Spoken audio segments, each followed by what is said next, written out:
the showcase two-parter, the 4-issue miniseries. I sent him the whole thing. I shipped that down to him. Whoa. Yeah, and I didn't have the first Power Girl in that pile, but he's a good dude, man. I really hope I get to go see him. And now, at least Eduardo knows that you're coming for him to give him some awesome comics. And guess what, everybody? It's Friday, you bastards! The internet brings comic fans around the world into one comic book community. Comic creators and comic fans, tonight you are seen, heard, recognized, because comics are for everyone. Live from Miami, Florida, broadcasting around the world, this is the Not Near Mint Show.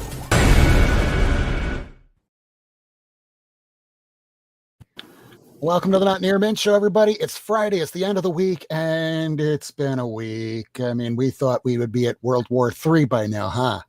Mm-hmm.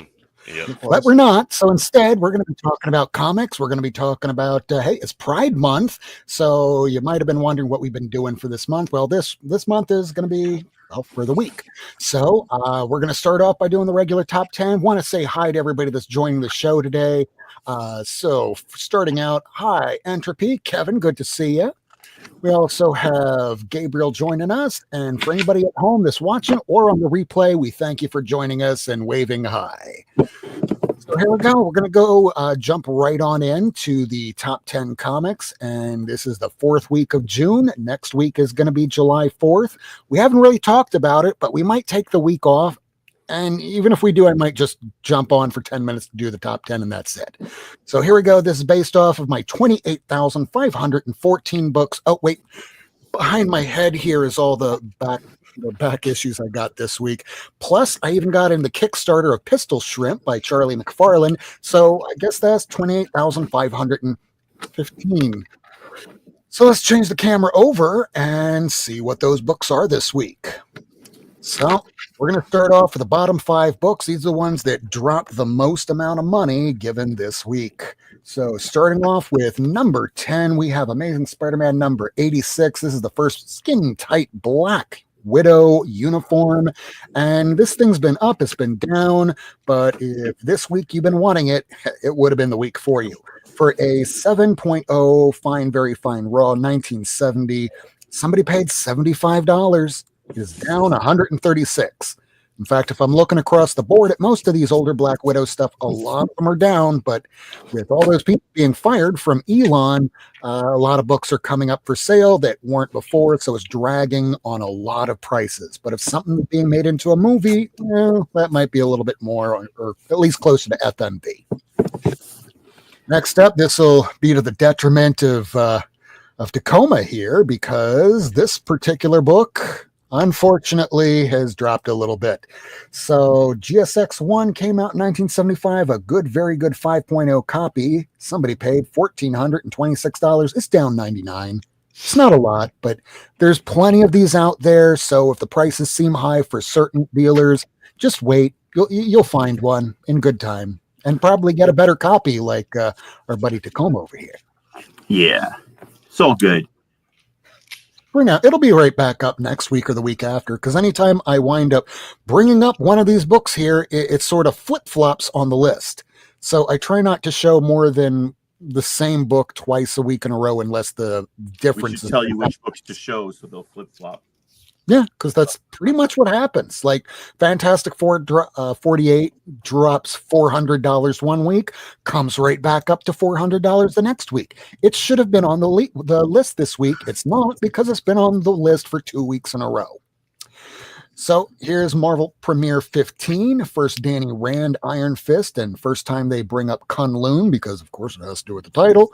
So this issue here came out in 1978 in a near mint 9.0, because I got this damn thing right after the TV show tanked and got canceled. So I $80 for it. Well, somebody paid this week for 9.0 $287. It is down 89. So even though it's down, it's still up from its lows back after it was canceled from Netflix. Next up, Witching Hour #1, first appearance of 3 witches.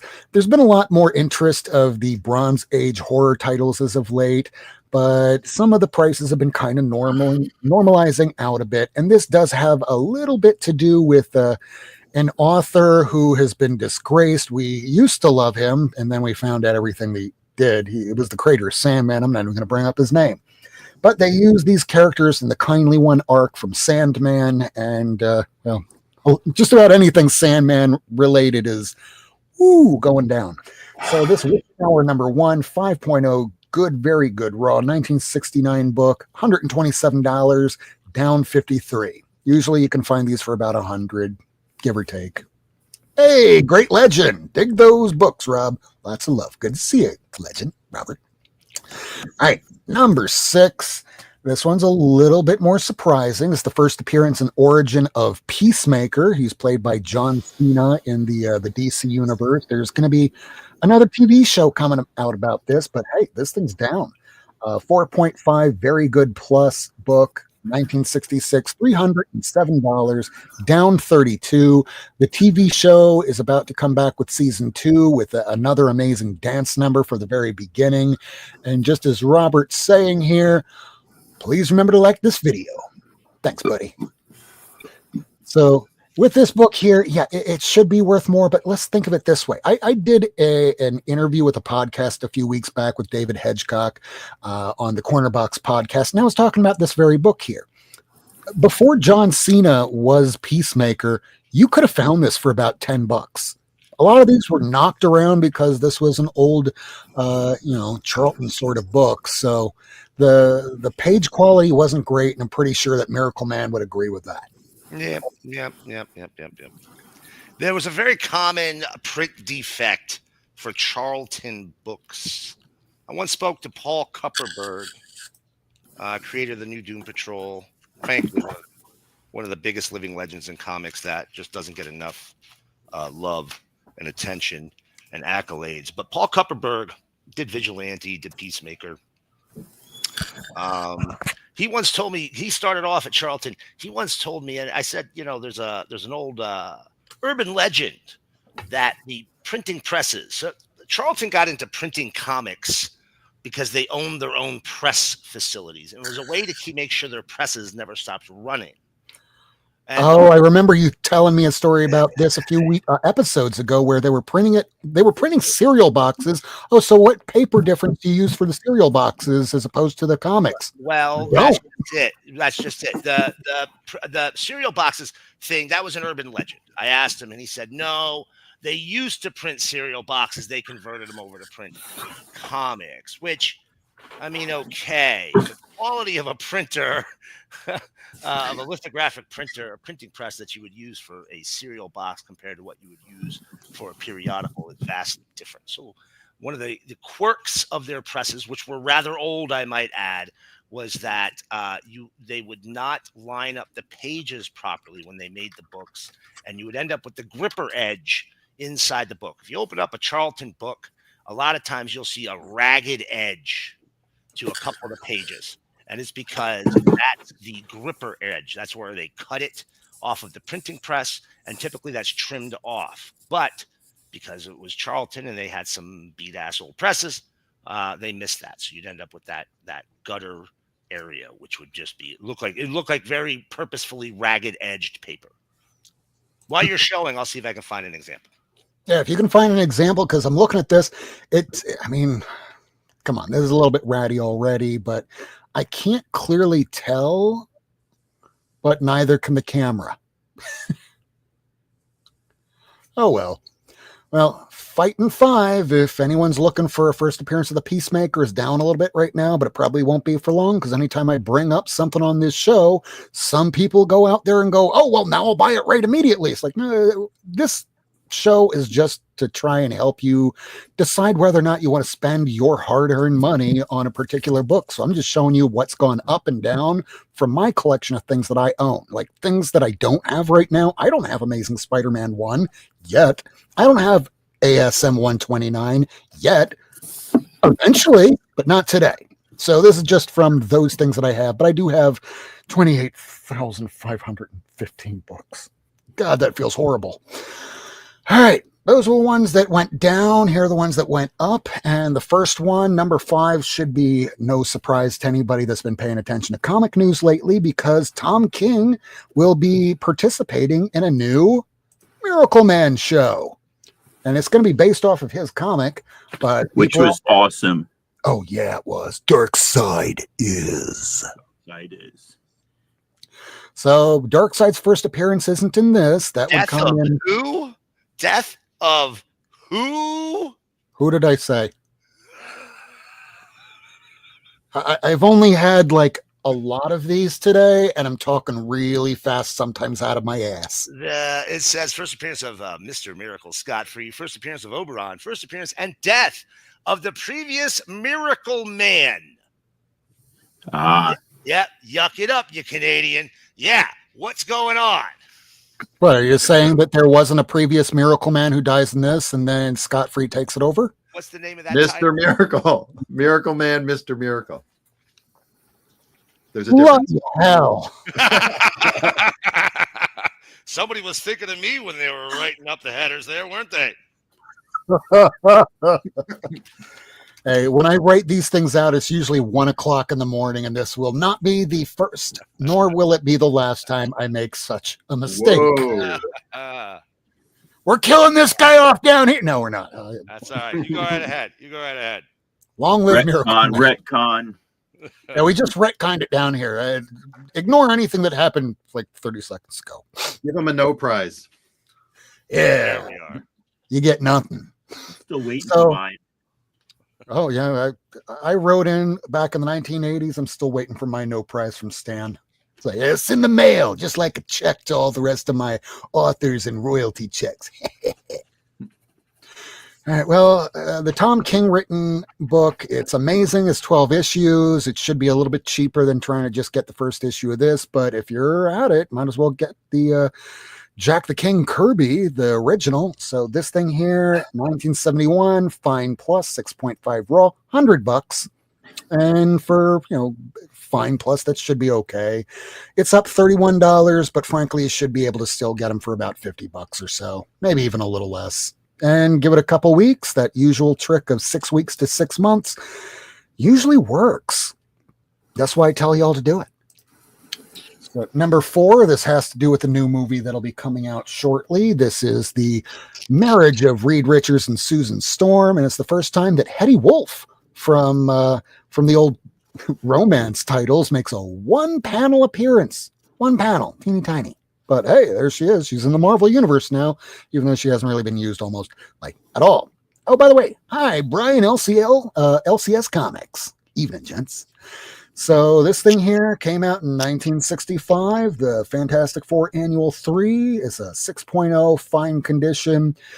$114. It is up $63 because in the new movie you have Franklin Richards. Maybe they might even allude to a marriage, but maybe that's what's causing people to spend a little bit more money on this. And again, this is just based off of one sale alone off of eBay, Heritage, or any verified source. Number 3, we have Green Lantern number 40. It's the second volume. First appearance of Krona, featured pretty big in the Blackest Night storyline of Jeff Johns. And we really haven't seen much of him since. But it's also the origin of the Guardians of the Universe and Infinite Earths concept. So this book right here, if you get this, you can take an eraser, and usually tends to work on the dirt. Worked on mine. But this thing here came out in 1965 in a fine minus, 5.5 raw, $137. It is up 82. And I watched a video a little earlier with Reggie Collects where he was upset with Key Collector, and it was mostly a joke. He was looking for DCU variants.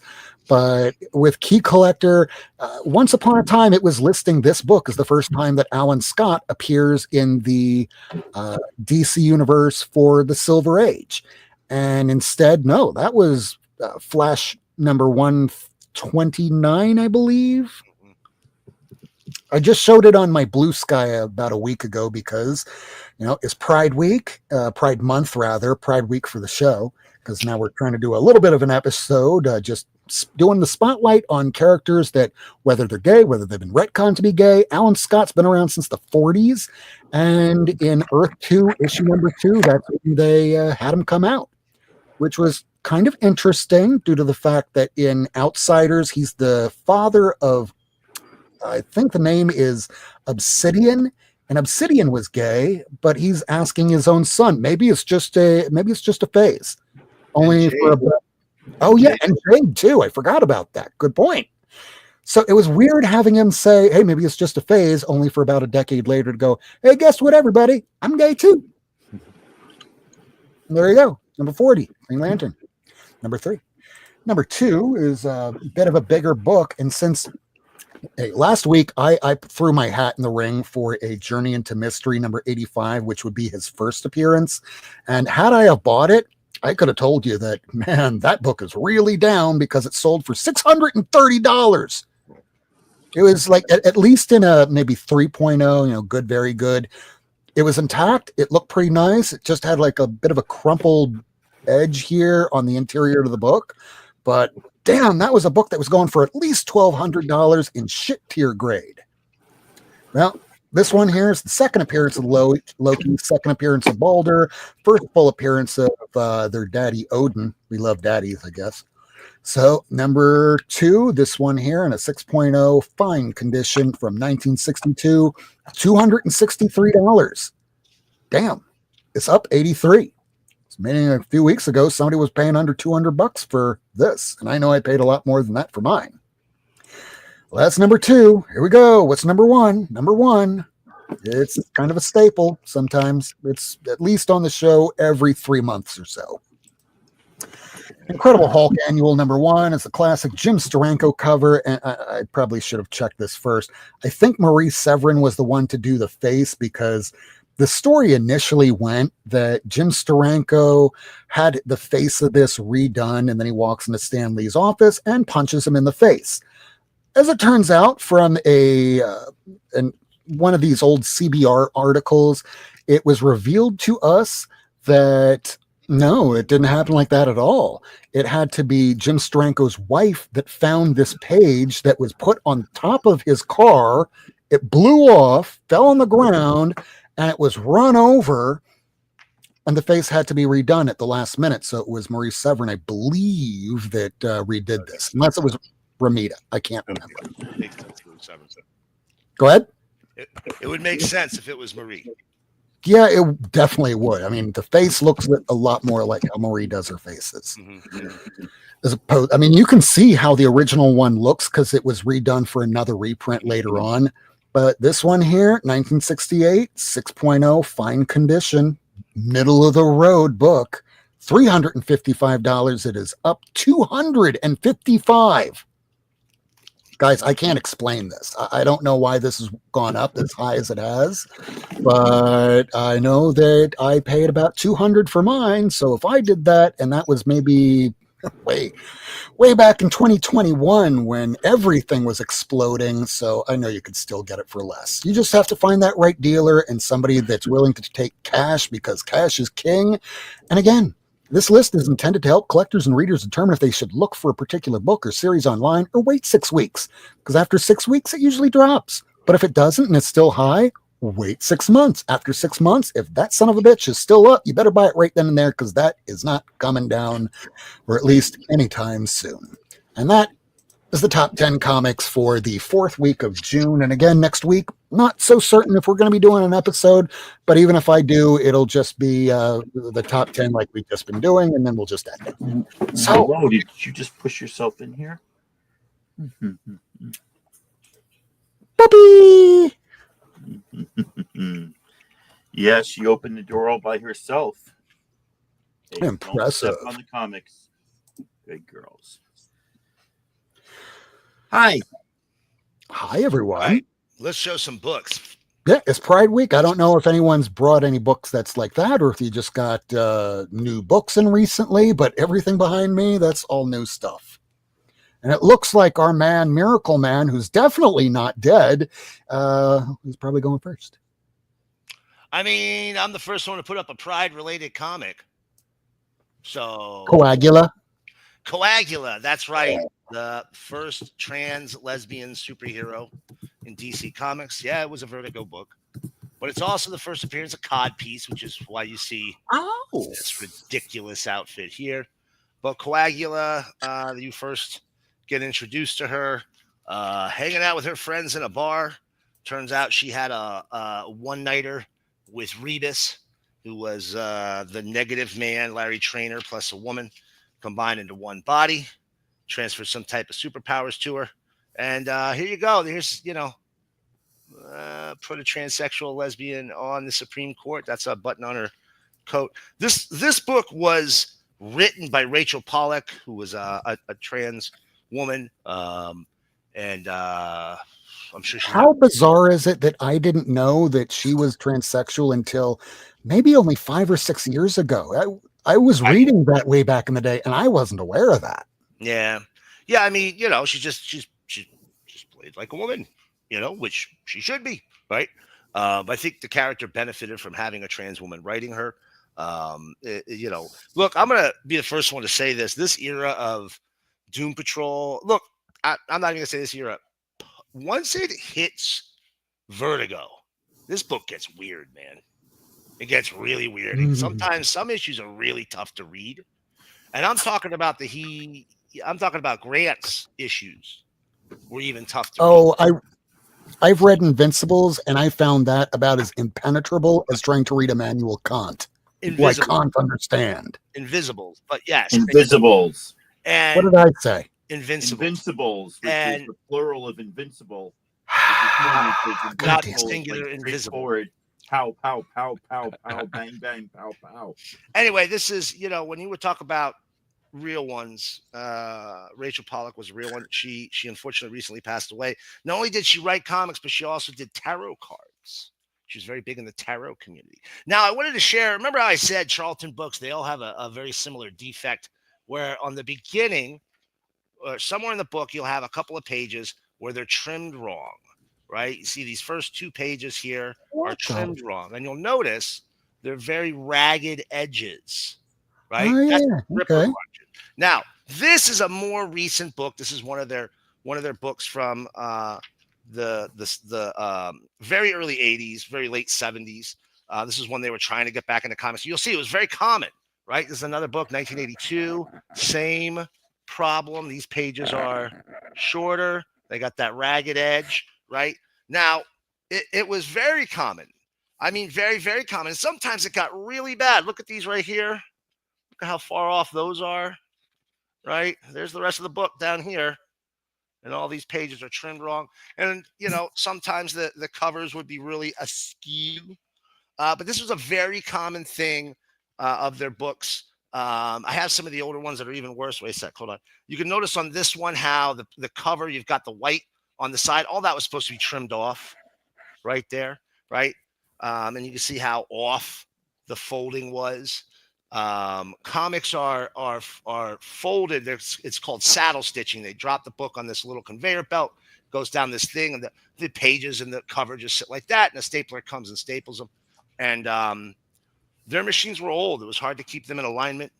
They were beat up press equipment. It's one of the reasons they were the cheapest pay rates in professional comics. Steve Ditko did a bunch there, particularly near the end of his career. Not his best work. Yeah. So that's that. Seeing as I got the floor, I'm just going to show some comics. You guys don't mind, right? Nope. All right. So what we're here for. I'm going to skip the common stuff, but I'll show you some cool things. Look at this. A Herculoids Ash Can edition. Love Herculoids. It's very ash canny. I can't wait until here's one of the Betty Page photo covers I was missing. I can't wait till Dynamite gets to the Thundar the Barbarian series they promised us a year ago. Here's another ash can. This is Atos to the Eagle, Children of the Graves. Look at that. How dope that is. It's so cool. And then from AC Comics, right? They did these. There's 4 issues. The first one's a classic. I have the first one and this fourth one, Femzine number 4. These books, unusual tales for mature readers, and they do get there's some there's some boobala. So just to warn you, if you ever go to look, and I got a lot of really weird books this week. I got look at this, Heroes versus Hitler, a bunch of public domain heroes. Booble is what my booby used to call me. I love Eyehead guy. Yeah, not shocking. Roy Thomas joint right there. Speaking of weird books, look at this. You guys remember back in the day, Independent Comics Group did all these directories, these indexes. Like they did an index for Hawkman and Legion of Superheroes, and it was basically just a whole list of all their appearances, right in order, and it'll tell you who was in it, who wrote it, and who did that. They had Hawkman, and they had Crisis on Infinite Earths is my favorite. This is directory to a non-existent universe. Look at that. Look at all these weirdos in here. Look at that. Yeah. I saw it. I was like, yep, mine. Hey, you were talking about Lobo earlier. Check this out. First partial Lobo origin, Omega Men number 20. That's a cheap book, guys. Grab it up now. If you're a Lobo fan, once people realize what that book is, that's it. There's going to be people buying that one. That's going to be part of my back issues that I'm showing. Yeah, there you go. I got a couple other Lobos. These were finally got here. They're near the end of the run. Oh, man, where are they? Here's one of them, Lobo number 28, which is, just great. Lobo number 37, right? Look at that. Great Who was cover. writing it around that time? I can't read. Alan Grant. Oh, still okay. Check this one out. Look at that. That's Lobo number 33. I need 2 issues. I thought I only needed 1. I need 2 issues. Second to last issue, and then like issue 22 or something weird. I don't know why. I keep seeing full sets going for anywhere between $350 to $450. Yeah, they're tough, man. And when you get one, oh man, this is a weird book. Look at this. I added this to my CLZ on my want list years ago because I've never actually seen it, and I just saw it when I was searching for something else under an Arcana book. Look at this. I was kidnapped by lesbian pirates from outer space number 6 from Arcana Studios. Fucking weird, right? Yeah. Here's a book from a millennium called Asylum. Look at that gorgeous freaking cover. Freaking cool. Always wanted to date a girl with hair like that. I don't know why. Probably wouldn't be safe for me. You would definitely be hurt. I would know, and I'd like it. Grips. This is from Greater Mercury Comics. I love the Greater Mercury books. They're black and white. They're Superheroes Insane. It's where Phil Hester, Ron Lim, Tim Vigil all got their start. Brandon McKinney, who's an X-Men artist, and I think he's doing Looks like animation. Battle Beast. Oh, it's so much fun, dude. It's such a fun series. Oh, and here's another one. This is earlier in their runs. Legion X-2. Look at this gaggle of superheroes. Vigilante. The Legion X books. I think there's all told there's like 16 of them, right? There's Legion X-1, Volume 1 from Silverwolf. Then there's Volume 2 from Greater Mercury. And then there's Legion X-2 from Greater Mercury. These are 2 teams. The story is this government organization runs a tryout to get superheroes to come, all these superheroes to show up. They put them through the ringer to figure out which one is gonna people who's gonna get to join the team, and they pick a group, and then the other group goes, oh yeah, well screw you, you're Legion X-1, we're Legion X-2, and they show up at all the missions Legion X-1 goes to and beat the shit out of each other. It's fucking rad. FemForce. I love the AC books. I've been trying to finish the FemForce run. These higher issues, guys, super hard to find. What's this? 180 or 165. 167. You went 165. Holy cow! Oh, they're up over 200 issues. Holy cow! That's 168. Here's 173. I'm telling you, these are tough to get. And here's 179. I had the first 100 issues. Those are easy to find by comparison to anything after like 125. Fucking ghosts, man. Hey, remember me telling you before the show started what was going on with my dad? Yeah. So they towed the police towed his car. I think I need to make a phone call. Jesus Christ! You should probably make a phone call. Yeah, you go ahead and do that, man. We'll entertain ourselves. I got more stuff to show. Do you guys want to see more books? Yes. All right. Olivia DeWilde did this Betty Page cover for Heavy Metal magazine. Look at that. Nice. Olivia, the fine artist who does Betty Page. She does like all the wild. The fuck kind of shit am I smoking? Not good. I'll tell you that much. I'm wide awake. Playboy from September 1985. Look at this one. Oh, Love it. wait, is she nude? She is. But it's really bad. I looked at that as a kid. It wasn't worth it. We all looked at it as a kid. I just had to get one. It's also their last stapled issue. What? What does that mean? It went perfect bound after this, so it was square bound. Okay. Yeah, so it was a square bound magazine after that. I also got, if we're gonna look a little bit of smut, Caravaggio, which is a Milo Manara book. Why is that smutty? Well, it's because it's Milo Manara. I'm sure there's a naked lady in here somewhere. Every woman he draws has the O face. Yeah, here we go. Look, she's fully dressed. What kind of face is that? That's an O face, right? It's kind of just his default. Oh, look here. Here she's unconscious. Guess what she's got? An O face, right? Here she is. Looking like she's being chased. She kind of has a I'm almost there face. It's still just. So I love Milo Manara. He is, he's a fine purveyor of smut. I like his smut. I don't know if you guys got this, but look at that. Whoa.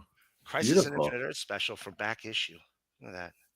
Oh, I've never seen that cover before. It's beautiful. Oh, this was the Crisis on Infinite Earths index. They did two. They did the crossover index and they did the main index. I think this was the crossover one. And these are all the characters that die.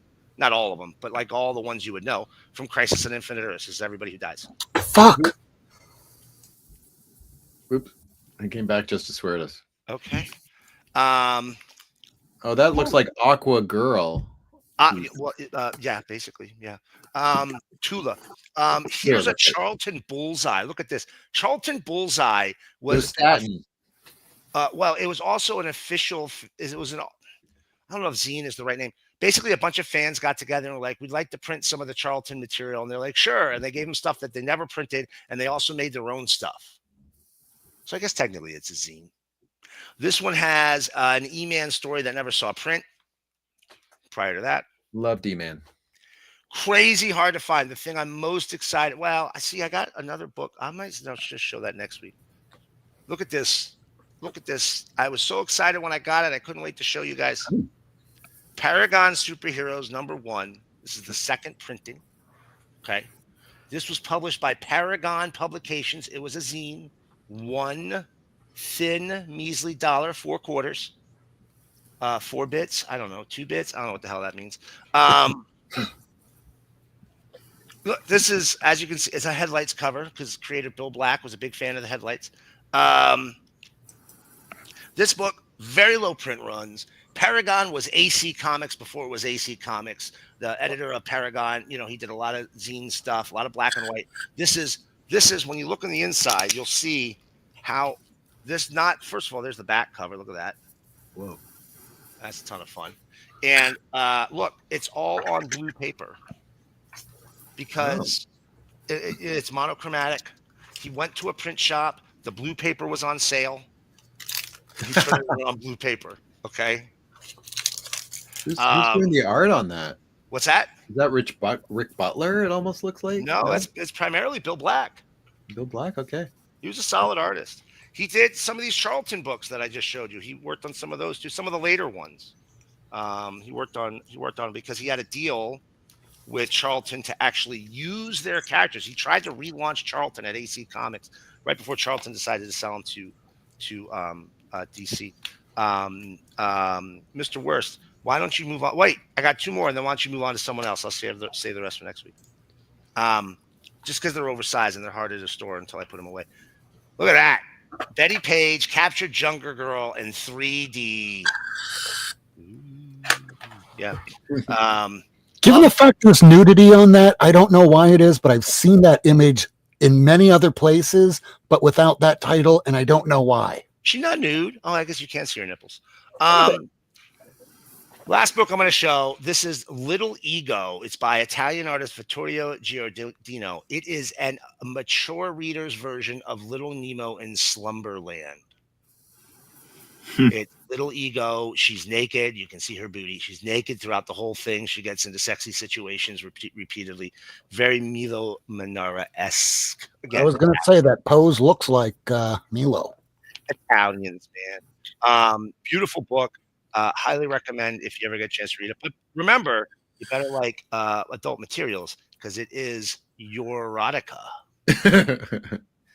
And take it away, Mr. Worst. All right. So who wants to go next? I'll go. Oh, Michael. All right. Here we go. Over. I defer to the gentleman from Canada. No, I got nothing. I got nothing. All right. Except everything behind you. Well, I'm not going to grab that. I will find one thing, though. I'll be back. Just do this. So it's been a strange week. It's been a fun week in some ways. My wife and my daughter are in Japan right now, which is great for them. A little graduation present, 2-week trip to Japan. Highlight. I think she's having a blast. I'm home with my son, and we're doing lots of like work around the house. Built a fence, fixed the leak in the balcony, it's coming into the kitchen, all that sort of stuff. But I'm super tired. And then I'm just, when I'm not working in the fence, I'm scrolling through social media and reading all the crazy stuff that the Supreme Court, the horrible, horrible fuckers on the Supreme Court are doing, and all the stupidity and moronicness from our, just from the assholes in charge. It's just no other way to say it. So it can be quite depressing. And so then I came across something that made me very happy.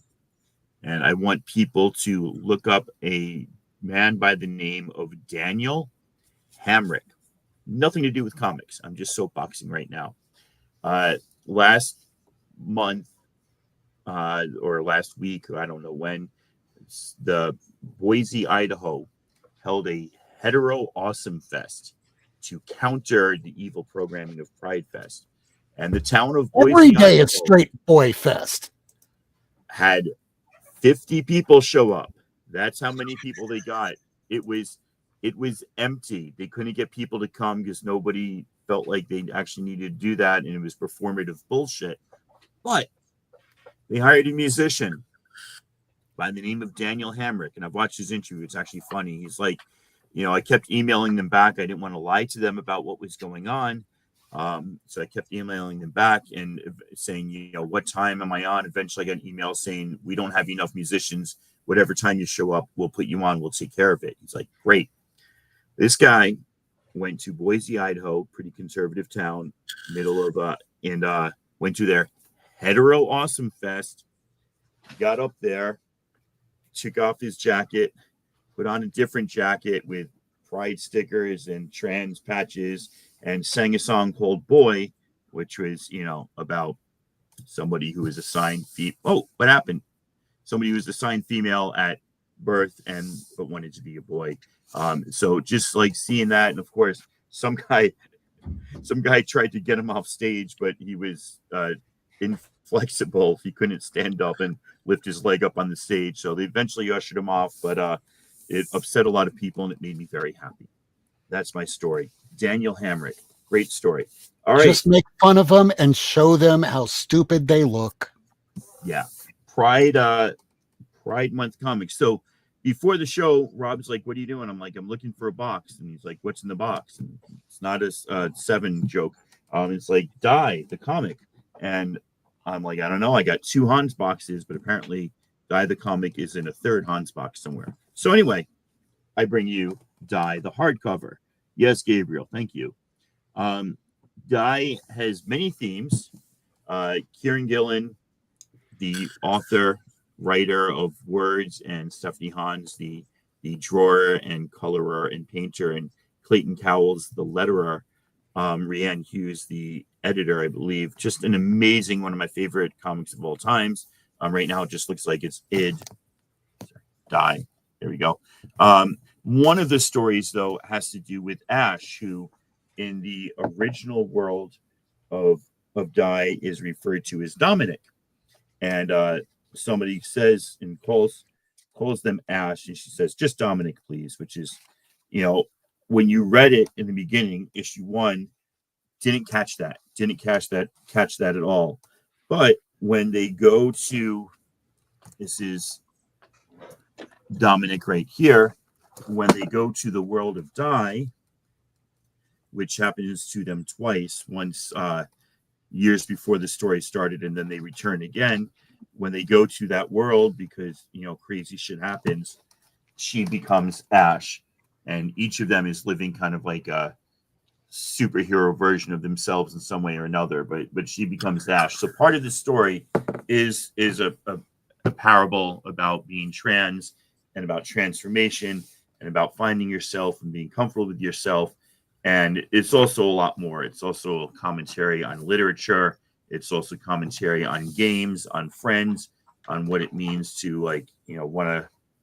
I think your explanation of what was Dominic instead of the other name was that it was dead naming, and I'm not sure if that word was exactly around at that point, but that was what was implied there. It was, but she herself wasn't comfortable being called Ash when she wasn't in the fantasy world.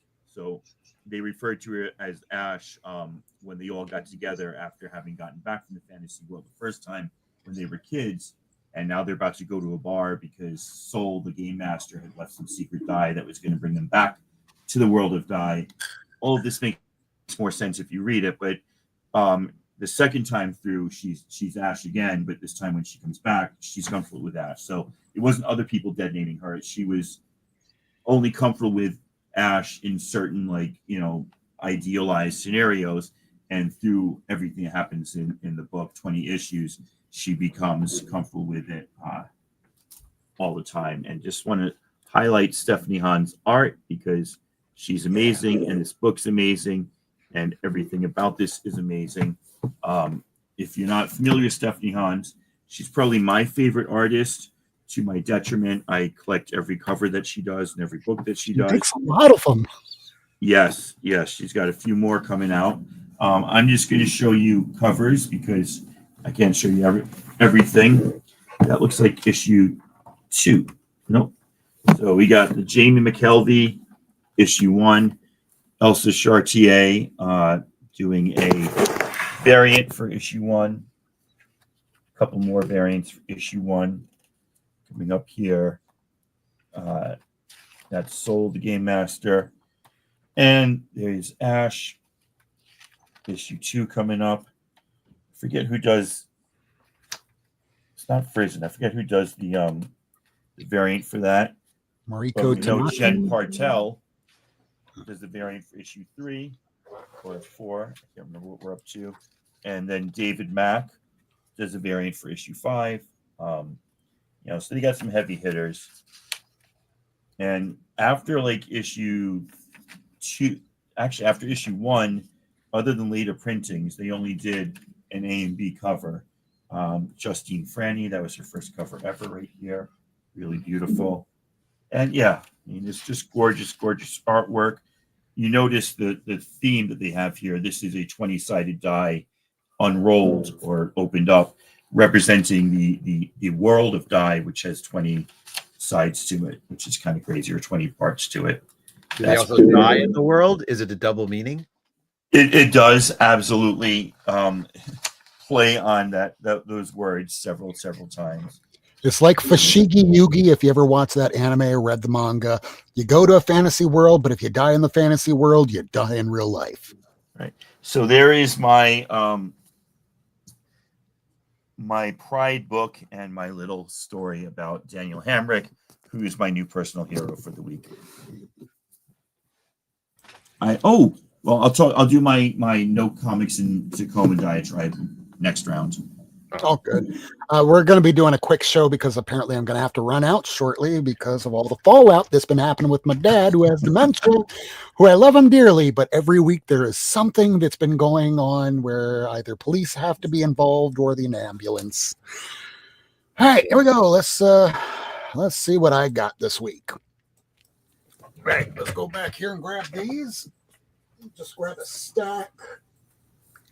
Okay, they just randomly grab. That's how many comics they have.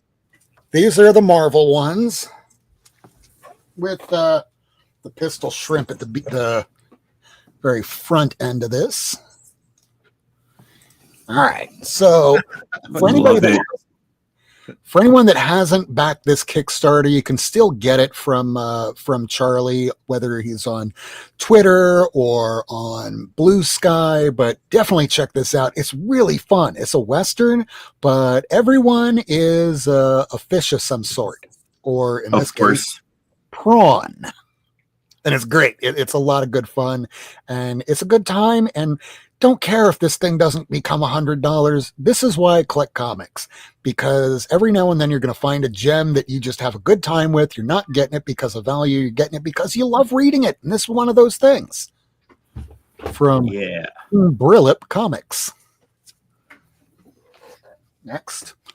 This one here was just a side pickup because when I'm ordering all these books here for like $3, $4, and it's all coming from one person. Hey, this was in the top 10 a few weeks ago. Maybe I should probably get that because Ironheart. And they never introduced Friday and Ironheart. But there is a Friday that's been running around in the regular Iron Man title. So as the AI, might as well get it. It was $3 and change.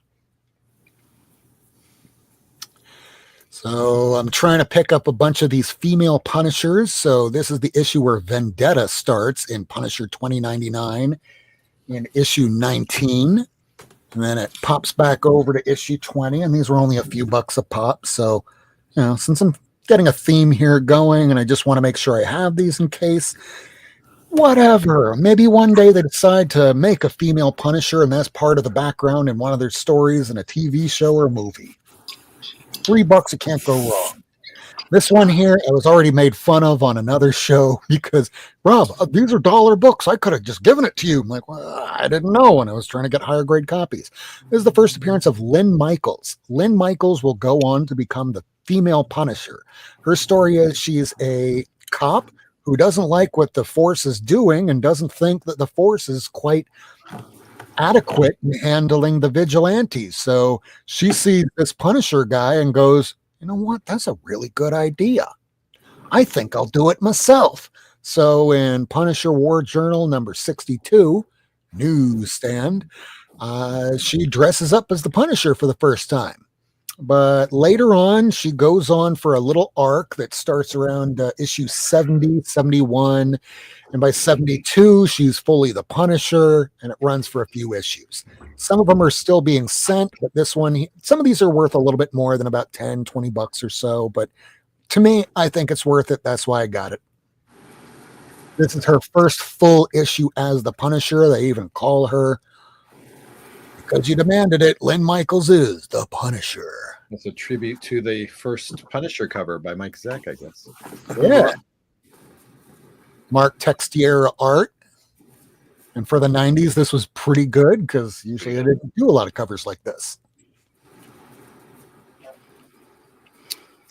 And then she gives the title back to Frank. There was even a time that this guy Carlos was running around as the Punisher. It was short, but there was another Punisher other than that guy Joe that was running around as the Punisher, and I guess volume 13 or 15. There are so many volumes of the Punisher. There's the first appearance of the Shroud. This was only $2. There was like a little bit of, maybe a little water staining or something somewhere on the book. Can't see it, but I know it's there. $3. The Shroud, people might remember if they're reading the Jed McKay run of Moon Knight that the Shroud took over as Moon Knight when Mark Spector died for a short period of time. Issue 7 is when he's on the cover for the first time. This is first Tamara Blake, I think it is. I got this from a buddy of mine because he had it for like $2-3. Like, yeah, throw it in my stack. And Tamara Blake went on to become the Iron Cat.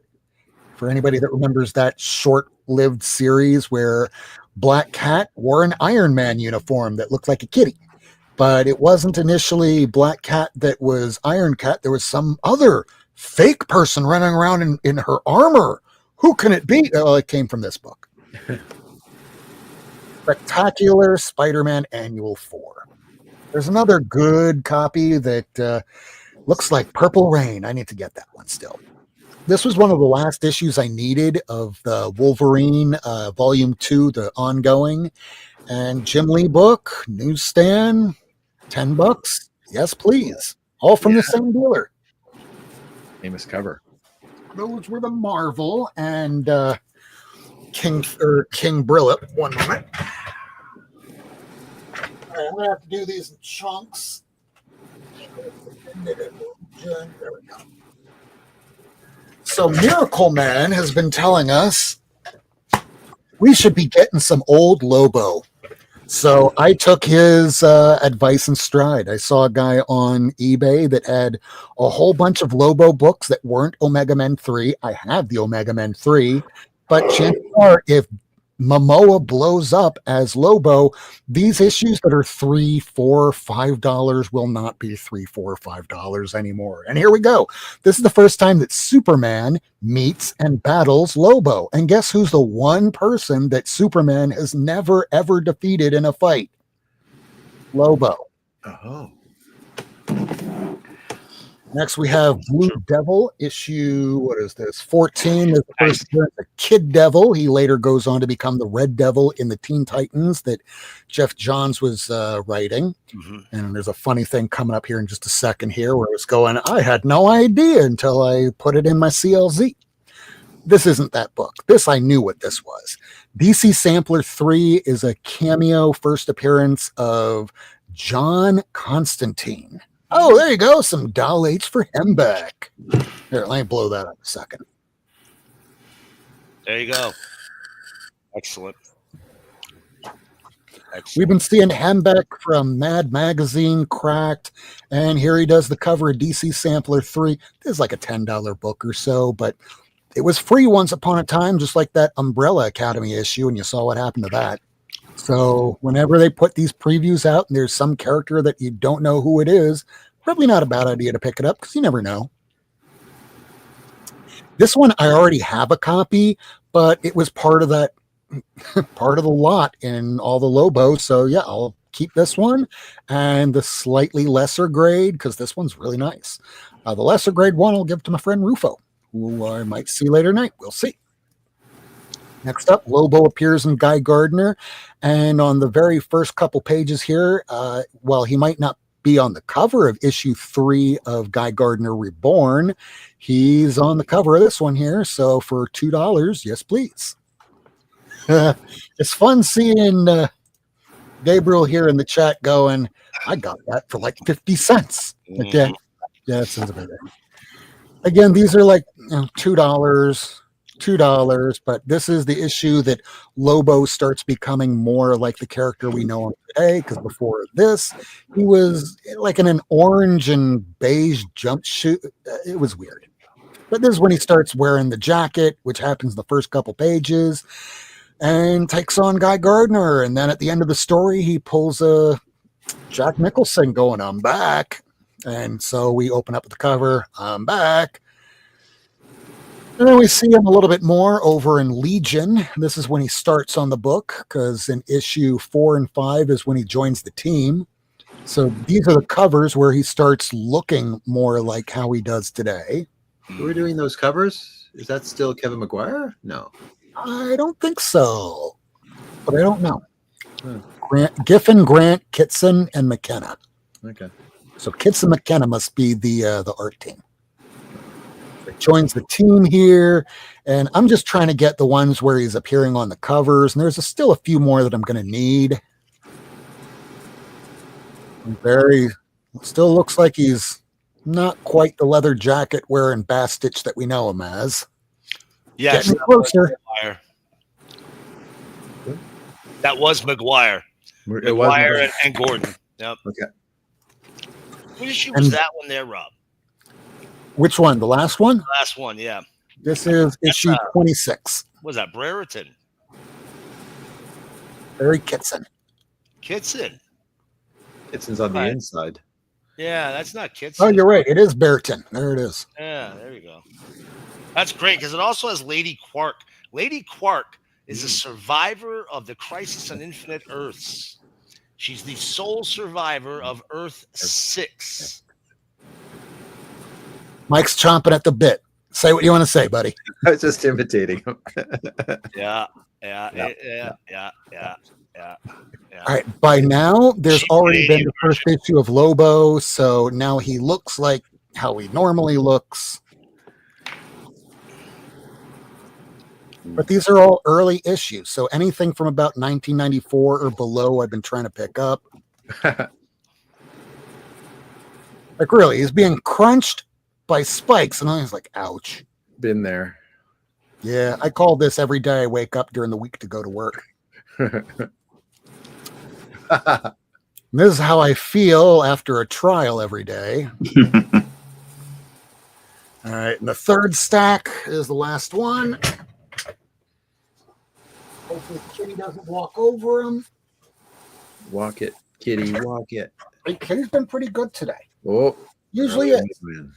All right, here we go. This is the first, I guess, preview appearance of Lobo, because on the last couple pages, it shows a teeny tiny image of Omega Man number 3. Happens at the tail end of issue 2.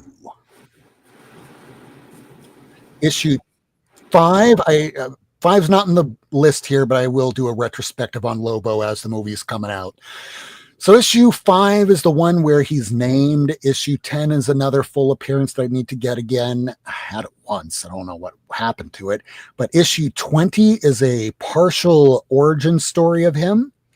And in issue 37 is the first backup of a solo Lobo story. This one here, I think it was part of like $4 or so. But if you go to put it in CLZ, it says that it's like a $20 book.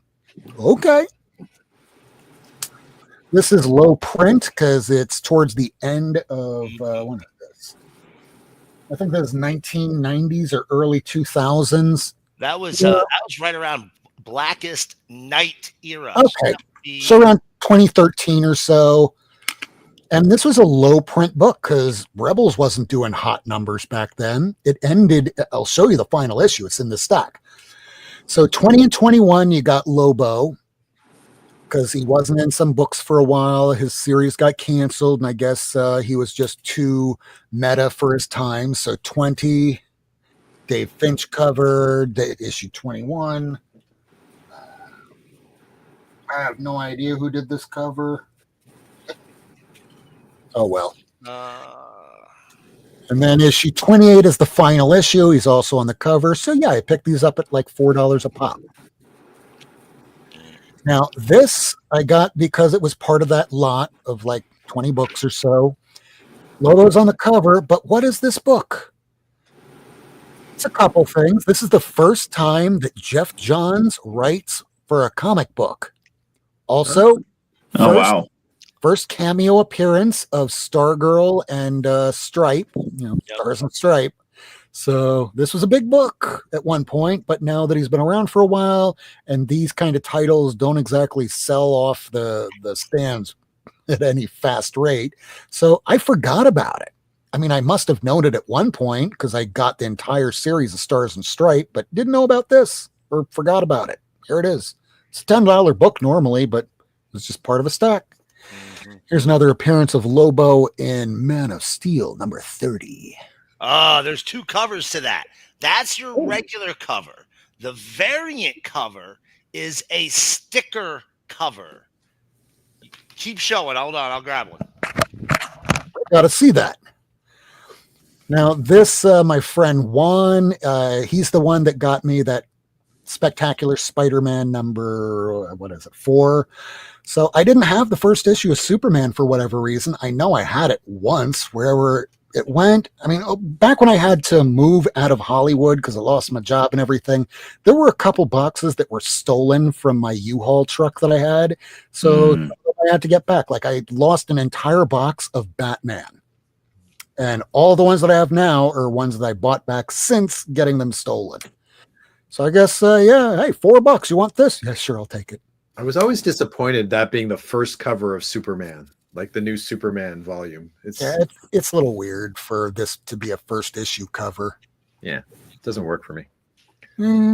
That's probably why I passed up on it for so long until he goes, hey, you want this? I've seen this at shops over and over and over again, but I keep finding better stuff.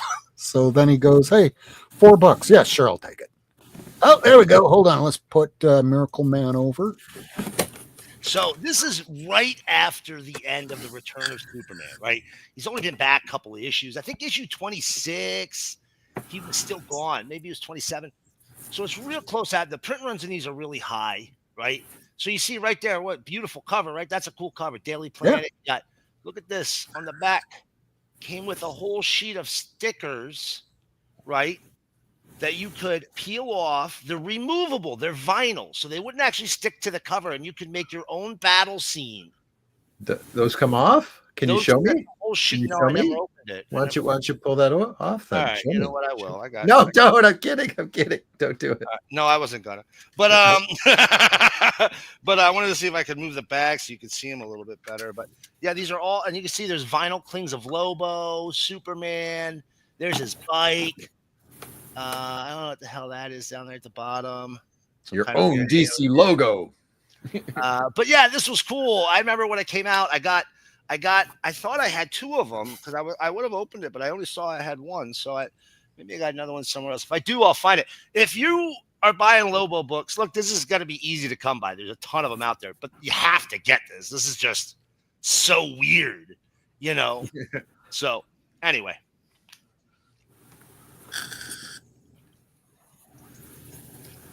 They actually call this, I don't know if you noticed this, but they call this on the front, Pick Your Own Fight. First ever do-it-yourself cover. I would think that should be worth more, like a popular book, considering how much most people probably just took the stickers. Most kids just took the stickers and you would think did whatever with them. I now want to find a copy Me of too. that where somebody. I've never heard of that before. I want a copy like how he has it, but I also want to find a copy where some kid took all the stickers and just yeeted it all over the book, just to see what it would look like. They'd probably fallen off because they were made to come back off. They're not permanent or they're removable stickers. So, I've seen this book out of the bag in back issue bins. No vinyl stickers with it. It was just the book. So, Gabrielle used up all his stickers. We know where the stickers went, Gabe. Oops. Yeah, look, if you want to get one of these, I bet you if you go on any place that sells comics, you're going to find an absolute crap ton of these copies. It's a really cool book. It's worth grabbing. It's just so peculiar, I mean, all the ones that I'm showing here right now, none of these were more than like $10. Can you imagine a stripper in a strip joint having those as their pasties and peeling those off? Like, imagine it. I set it up. I would like that. Yes, please.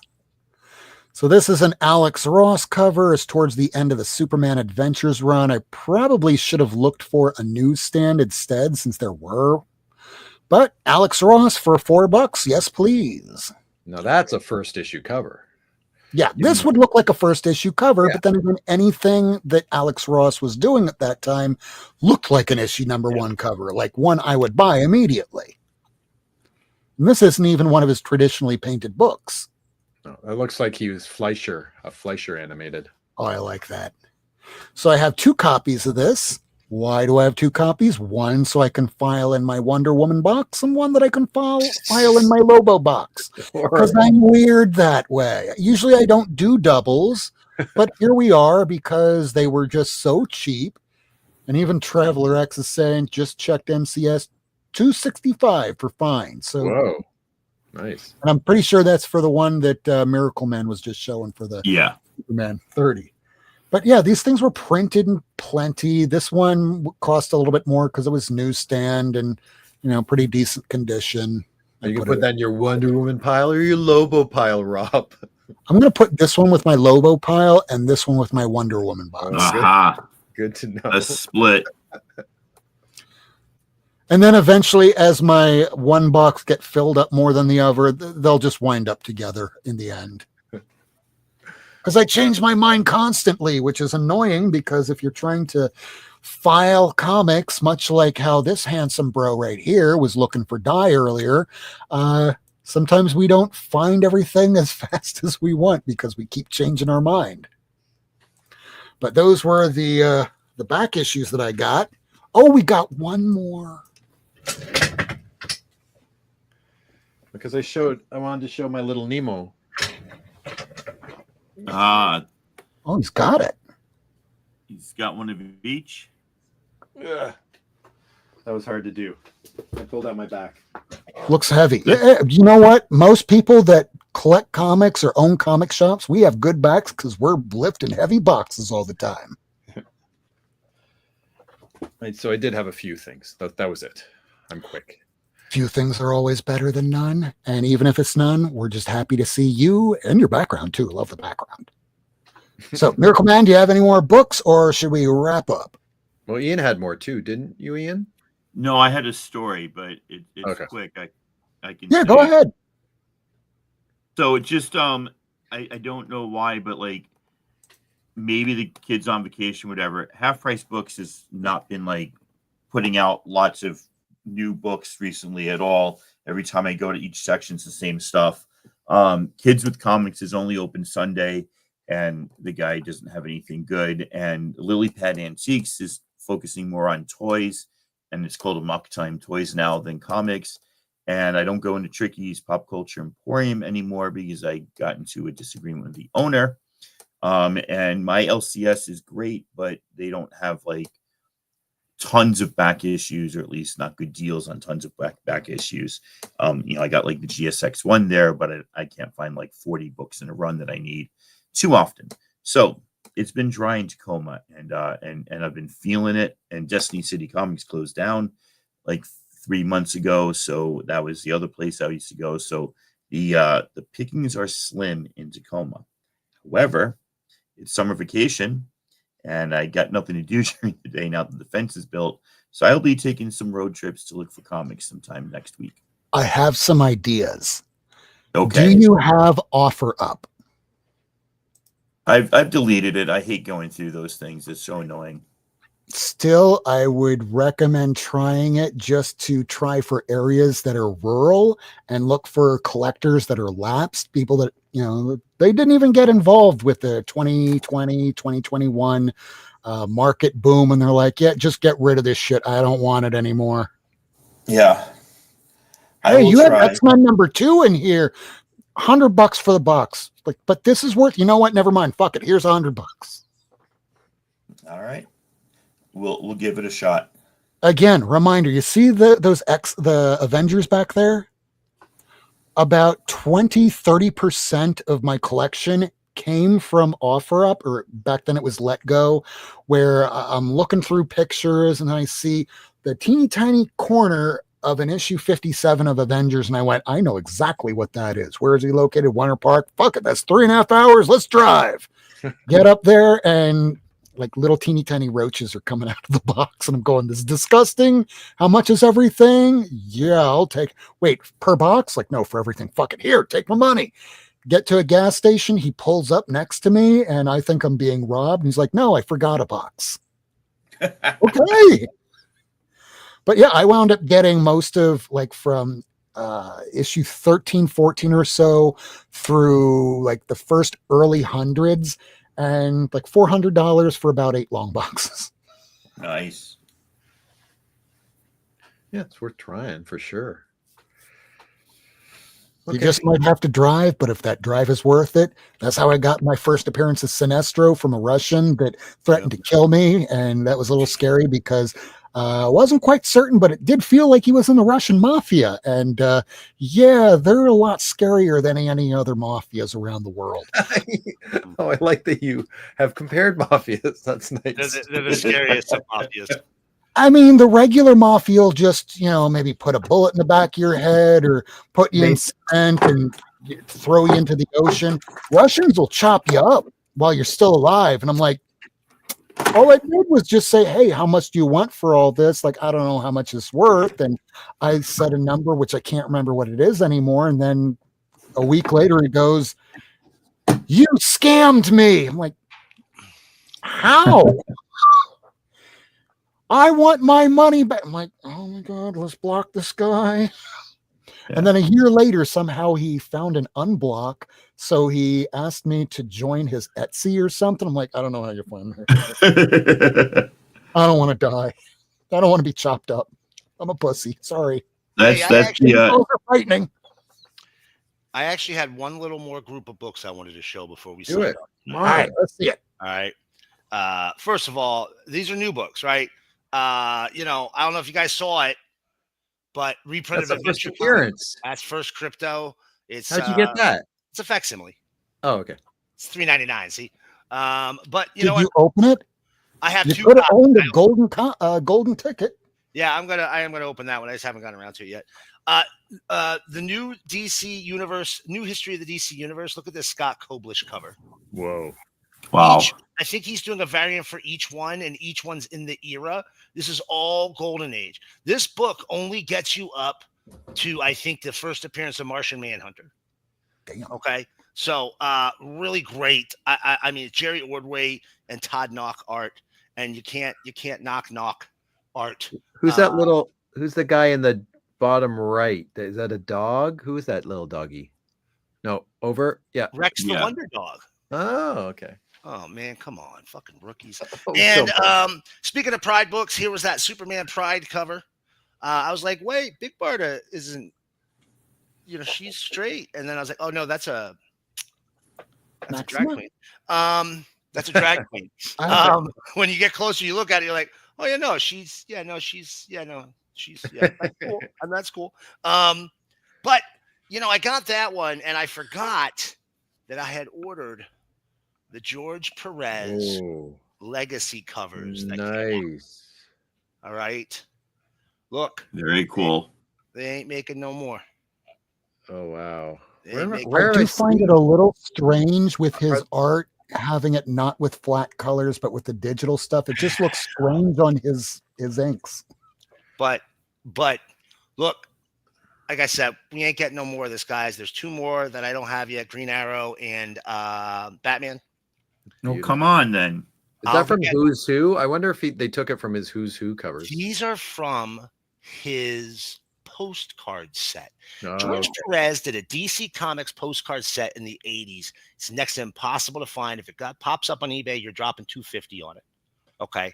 I see it very rarely. Do I ever even see them come up for auction? They're impossible to come across. But that's what this art is from. This art is from his postcard set for DC Comics from the 80s.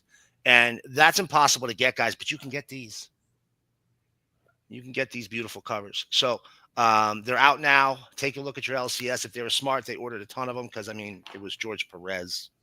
I mean, to be fair, by the time that you finish spending the money it costs for CovrPrice, you probably could get a set. Right. But what's on the inside of those? Like which stories? Oh, these are the regular issues that came out this week. Okay. Or this month. Covers. Yeah, Okay. it's just variant covers. Good question. Are they still doing it? Can you open up to the first page, and are they still using the cover of the A cover? Yep. Yes, they are. Yep, they are.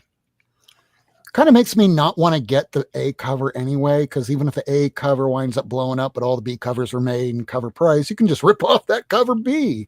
Right. You could. You'd be an asshole, but you could do that. I mean, hey, I still want that Brian Ballin cover of the.